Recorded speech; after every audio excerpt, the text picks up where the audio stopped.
পরিস্থিতিটা কি উত্তরবঙ্গের এই মুহূর্তে সবচেয়ে বড় সমস্যাটা কি? যে বন্যা, সেই বন্যাতে বিভিন্ন লোকের ক্ষতি হয়েছে। এখনো পর্যন্ত অনেকেই ভেবে নিয়েছে যে সব ঠিকঠাক। সব ঠিকঠাক নয়। আমি আজকে সকালের দিকে গিয়েছিলাম ধূপগুড়ি সংলগ্ন একটা জায়গায়। সেখানে গিয়ে আমার শারীরিক অসুস্থতার জন্য বেশি থাকতে পারিনি, কিন্তু সেখানে গিয়ে এমনও লোক আছে যারা এখনো পর্যন্ত রান্না করতে পারিনি।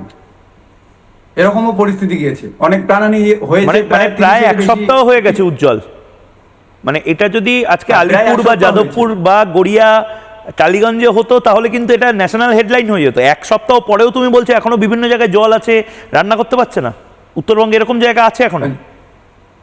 হ্যাঁ, এখনো পর্যন্ত বিভিন্ন জায়গা আছে, এবং এখনো পর্যন্ত ঘর ছেড়ে আছে, প্লাস্টিকের তাঁবু করে আছে।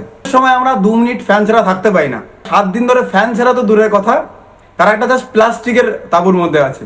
গিয়ে আমার চোখের জলের, আমার কাছে ভিডিও ফটো কিছু আছে, আমি জাস্ট সেগুলো দেখে আমি কান্না করে ফেলেছি। যে মায়ের মতো বয়সে ভদ্র মহিলারা আমার পা ধরে বলছে, বাবা কিছু হেল্প করো, আমি জানি তুমি হেল্প করো। আমার জাস্ট চোখ দিয়ে জল পড়েছে। এরকম খারাপ পরিস্থিতি গিয়েছে।